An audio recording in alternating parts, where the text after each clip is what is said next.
But moving along. All right, so I'm off AEW. That's enough AEW talk for the day. All right. Thank you for coming, AEW. So I'm gonna move on to back to WWE. All right, I'm gonna go to Crown Jewel, and I want to talk about the Liv Morgan, and Nia Jax match. I'm sorry, excuse me.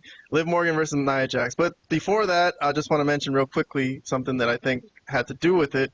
Came on NXT on Tuesday night, the 29th. Robert, I know you're the only one who saw this with me, as Vlad does not follow NXT anymore. So me and you reviewed this on our review posts.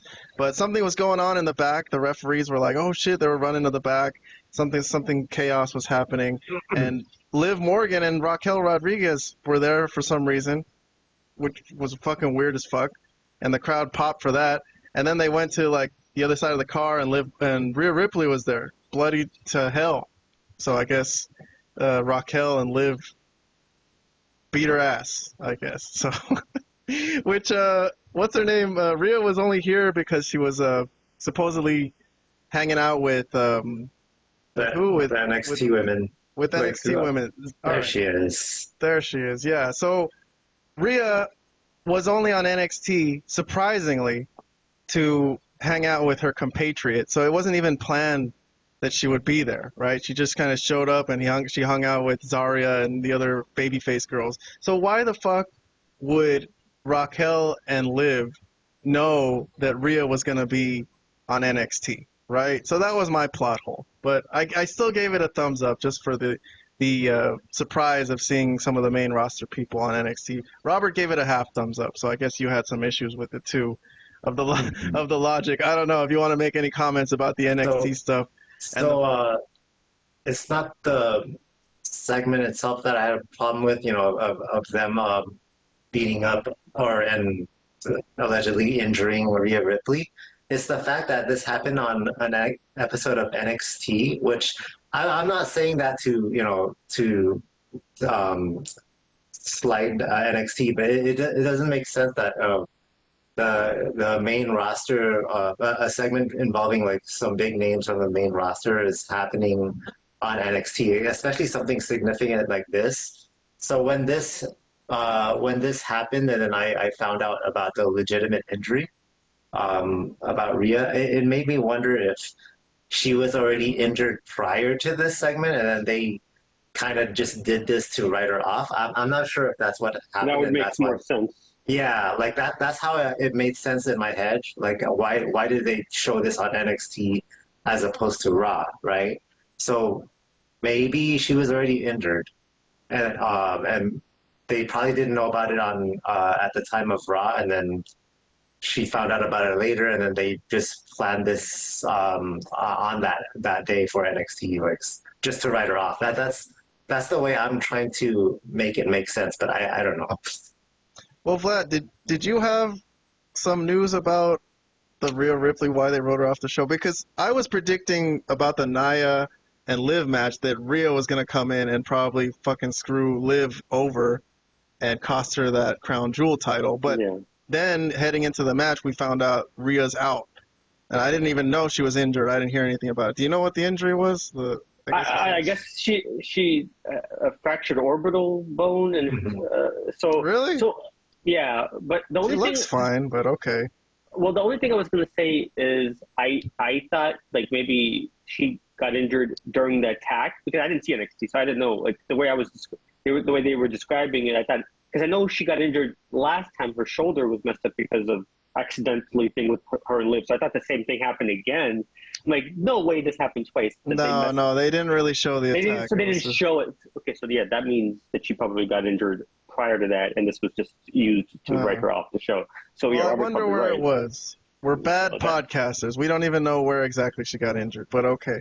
All right, so moving along, we're gonna go sometimes you just don't know unless you're there. Yes, well, I mean, I think someone out there probably knows the exact instant where she got injured, but I'll see if I can find that and I'll post it maybe on Twitter or something. But I'm going to move along to the match, to the Liv Morgan-Nia Jax match. So there's going to be no Rhea interference, supposedly. So, but the big question was that will there be a Tiffany Stratton cash-in? So I'm going to skip most of the match. They had a match. If you guys want to comment on the work it's up to you when I give you time to talk. But if you want to watch the match, also I'm going to refer you to the links in the description because I'm not going to talk about or show the whole match. But Tiffany did come in, and she was going to cash in her Money in the Bank again when she saw Nia was down or everybody was down. And then Nia again wakes up, as we've seen like fucking, I don't know how many times before, 10 times before or something. And, it's like, what the fuck are you doing? He tells her to get out of here. Get the hell out of here. I'm having this match. And then Tiffany hangs around for a minute and then walks back in. And then again, she's going to cash it in again. And that's when Raquel and I think Dominic Mysterio come in. And they basically tell her off. And they gang up on her. Liv and Raquel gang up on her. And there was this funny moment here when Nia Jax attacks Liv and Raquel. And they bump into Tiffany, which was pretty hilarious to me. But that got a pop for me. But to make a long story short, Dominic runs interference for Raquel on the other side to push Nia off, and then that led to the Liv Morgan victory. So she's the first ever women's Crown Jewel champion. She wins that fancy belt that they have, and I think Triple H came out and presented her with it. So what did we have as ratings for this Crown Jewel? Liv Morgan versus Nia Jax. Vlad, half a thumbs up. Robert, also an Orange Cassidy, unenthusiastic, half thumbs up. I'm the only one who gave this a thumbs up, so I liked it. I'll give my views on this after you guys, though. So I guess I'll start with Vlad, 1 minute on the clock. Nia Jax and Tiffany and Liv Morgan, everything. I'll say this. I've kind of badmouthed Liv previously, Yes, you have, Vlad. I have, right. And I stand by a lot of what I said. Like, I think she's tiny. I don't think she's really that great in the ring. But I will say this for her. Her character development the last couple of months is tremendous. Like, she's done wonders with this character. Like, to the point of that I'm booing her when she comes in the ring. So what threw me then is she was in the post show. I don't know if you guys watched. I know most of you didn't watch the post show. I don't blame you, but I had a running after the show was over, and I was like kind of semi-listening. That she was kind of a baby face, like crying, so proud that she had won this thing, so proud of her accomplishments that she's the first. I'm like, well, she's such an annoying heel. Are they trying to turn her baby face? I don't understand why they're doing this, where she's crying and emotional. I'll explain it to you. Please do, but I totally get it. I know what this is. So this Crown Jewel thing that they've came up with is supposedly, like, as Cody won later, which we'll talk about against Gunther, I think this is supposedly like their award for best worker or best wrestler. Like, you know what I mean? If Liv Morgan is their recipient, she is. Like, I think if Rhea was around, I think Rhea would have won this. But other than Rhea, who the fuck is it? And I totally disagree with you. I think her work looks pretty damn good in the ring, and combine that with her character work, I think she deserves this. Great. Who deserves to be the best wrestler on the roster? Who would you put instead of Rhea? Like, if Rhea was healthy, I think she would have won this match, and I think they would have gave it to her. But she's not there. So who else would it be? I mean, if you're like just pure wrestling ability, there's plenty. But I mean, if you talk about just the character and how she's been doing lately with the whole Rhea and Dom stuff, of course, yes, she deserves it for the character work. She's not great in the ring, and there's no way you can convince me that she is. She's not believable. She's barely 5 feet tall. She can her punches don't look great. Bro, who the hell else would you put over her? Bayley, Naomi, Nia? No, it's Bianca, just her. Jade, anybody. Bianca's been in a tag team the whole year, so she hasn't done shit. Okay, let me get thoughts from Robert. I agree with she's the best wrestler is insane. That's why she was crying and celebrating, because that's what Triple H is awarding here. Triple H is awarding like the top wrestler, basically. That's what this is. But anyways, Robert, let me get some thoughts from you before I give some more thoughts, because I have more thoughts on this. But go ahead. Okay. All right, so the match was okay. I felt like there was too much interference going on. It's probably a little overbooked. And then the thing about Tiffany Stratton trying to cash in, this whole idea of her trying to decide whether to cash in or not, it's kind of becoming stale for me. Yes, I agree with She you on needs that she one. needs to she needs to make up her mind no later than Survivor Series, if not even sooner. Like enough of this hesitancy already. Like just do it. And to make things even worse, like on top of her hesitancy of whether or not to actually cash in, the couple of times when she did give the briefcase to the referee, it seemed like the referee had no idea what was going on, like why she was giving her the briefcase. Like, what do you want to do with this? What do you want to do? It's like, come on, like this, you're making things even worse, right? Yeah, it's like the first time they've seen this briefcase. It's like you don't know what that briefcase is supposed to be for.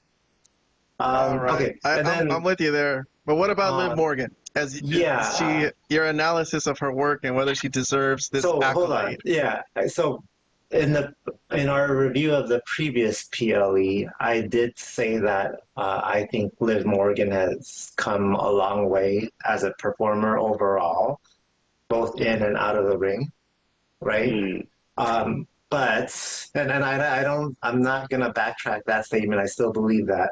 But this Crown Jewel title is supposed to be for like the best wrestler that WWE has to offer. I feel like this is just in this case, it's more the benefit of her being in the hottest angles consistently throughout the year, and she's kind of been the benefactor of being in like interesting angles that people actually talk about, right?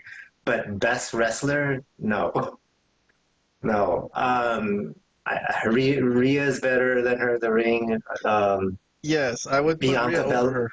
Bianca Belair, Io Sky, a couple other names I can think of as well. But come on, you got to include character work too. Yeah, Bianca and Io are not the same character. Okay. Again, I mentioned that she was lucky to have been part of really good angles, so that But no one else could have been in those angles. She's the only one. No one else would have made sense in those angles. Like if you we'll never know because those opportunities weren't given to them, but it was given to her. So it had to be Liv. I have to agree with Karen on that part. Yeah, she's great in this role, and for the past year, she's been the best character, I think, other than Rhea. So Rhea's not here. I think Rhea, if they had a match between Rhea and if Rhea was available, I think she probably would have been given this accolade, maybe. So sure, okay. She wasn't even the champion. So how could she have been? Best character, I'll give you that. Sure, like I'm not going to dispute that, but. Best wrestler? I don't know. I don't know about that. All right. Well, I'm the only one here who will defend Liv Morgan's in-ring work. All right, fine. But I will also say, just to close out this angle before I move on, that I thought it was interesting, the heel versus heel aspect of this that usually doesn't work, they say, but I thought it worked pretty damn good here. And I was really interested to see who would win. But once Rhea was out of the way, I think Liv had enough firepower on her side with both Dom and Raquel helping her, and with Tiffany not really helping Nia. So I think the result was good, and I'm happy with with Liv getting this accolade. I'm totally fine with it.